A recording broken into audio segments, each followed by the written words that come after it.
বিকেলে corona positive রাতেই শহরে বেসরকারি হাসপাতালে মৃত্যু ঘটল এক বৃদ্ধের।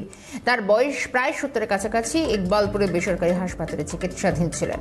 একাধিক কোমরবিডিটি, হৃদরোগ সহ অন্যান্য বিভিন্ন অসুখ তার ছিল এবং একাধিক বিষয় সামনে আসছেই।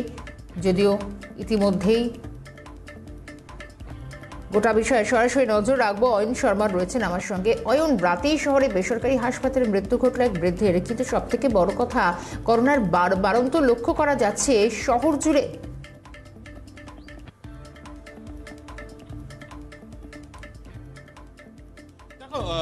তোমাকে জানি না ইতিমধ্যে যে রাজ্যের স্বাস্থ্য দপ্তরের তরফ থেকে আলাদা করে একেবারে অফিসিয়ালি কোনো বুলেটিন না প্রকাশ হলো, যেমনটা জানা গিয়েছে যে গোটা রাজ্যে এখনো পর্যন্ত করোনা আক্রান্ত এমন ব্যক্তি বিভিন্ন হাসপাতালে ভর্তি রয়েছেন। তার মধ্যে একটি সরকারি হাসপাতাল এবং বাকিগুলি বেসরকারি হাসপাতালে ভর্তি রয়েছেন।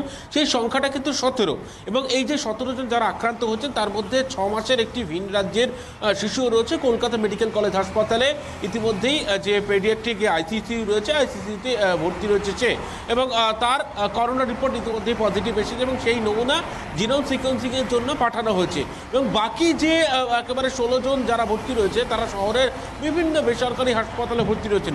প্রত্যেকের বয়স কিন্তু বলা যায় 60-এর উপরে, প্রত্যেকের ক্ষেত্রে কোমরবিডিটি রয়েছে।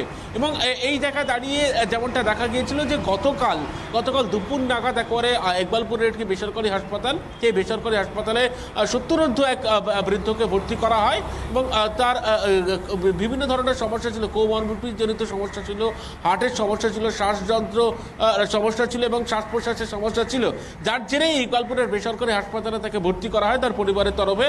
এবং দুপুরবেলাতে ভর্তি করার পর যেহেতু তার শ্বাসকষ্টজনিত সমস্যা ছিল, হৃদযন্ত্রের একাধিক সমস্যা ছিল, কোমরবিডিটি ছিল, রাজ্যের স্বাস্থ্য দপ্তরের নিয়ম মতো একেবারে তার করোনার রিপোর্ট টেস্ট করানো হয় এবং করোনা টেস্ট করানো হলে বিকেল 5:30 নাগাদ তার রিপোর্ট পজিটিভ আছে, করোনা পজিটিভ বলে জানতে পারেন চিকিৎসকরা। এবং তারপর কিন্তু আলাদা যে একেবারে ওয়ার্ড রয়েছে, আইসোলেশন ওয়ার্ড, সেই আইসোলেশন ওয়ার্ডে আলাদা করে তার চিকিৎসা শুরু হয়। রাত্রে 10:30 নাগাদ তার মৃত্যু হয়। তবে মৃত্যুর কারণ হিসেবে যে যেমনটা একেবারে তার ডেথ সার্টিফিকেট রয়েছে, সেই ডেথ সার্টিফিকেটে উল্লেখ রয়েছে septic shock with cardiac failure, অর্থাৎ মৃত্যুর কারণ কিন্তু করোনা আক্রান্ত হয়ে মৃত্যু হয়েছে এমনটা কিন্তু কোনোভাবেই এই ডেথ সার্টিফিকেটে উল্লেখ নেই। কিন্তু ওই বৃদ্ধ 70 বৃদ্ধ তিনি করোনা আক্রান্ত ছিলেন এমনটাই কিন্তু তার বিকেলবেলাতে রিপোর্টে ইতিমধ্যে উল্লেখ রয়েছে।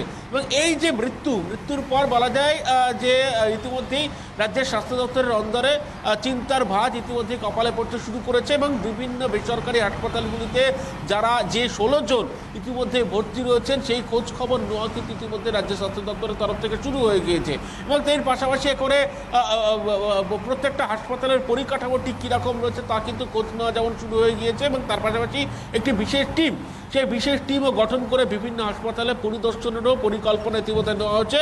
কেননা এই যে নতুন যে ভ্যারিয়েন্ট, নতুন যে প্রজাতি JN.1, তা একেবারে বলা যায় যে তার যদি দাপট শুরু হয় সেক্ষেত্রে আমরা কতটা প্রস্তুত, অর্থাৎ হাসপাতালগুলি কতটা প্রস্তুত তা দেখার জন্য ইতিমধ্যেই কিন্তু একেবারে ব্যবস্থাপনা রাজ্য স্বাস্থ্য দপ্তরের তরফ থেকে নেওয়া হয়েছে। এবং গোটা দেশ জুড়ে সব মিলিয়ে এখনো পর্যন্ত JN.1 এর নতুন যে ভ্যারিয়েন্ট পাওয়া গিয়েছে 110 জন ইতিমধ্যেই আক্রান্ত হয়েছে। এবং তুমি জানেন যে গত বুধবার নাগাদ প্রথম রাজধানী দিল্লিতে এই JN.1 আক্রান্তের খোঁজ মেলে।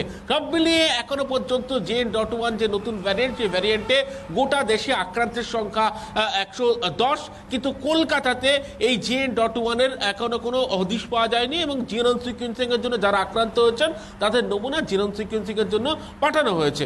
শর্মিষ্ঠা। অয়ন, একেবারে এই পরিস্থিতিকে নজর তো থাকবেই। এই মুহূর্তে তোমায় ধন্যবাদ জানাই। সরাসরি ছিলেন আমাদের সঙ্গে অয়ন শর্মা।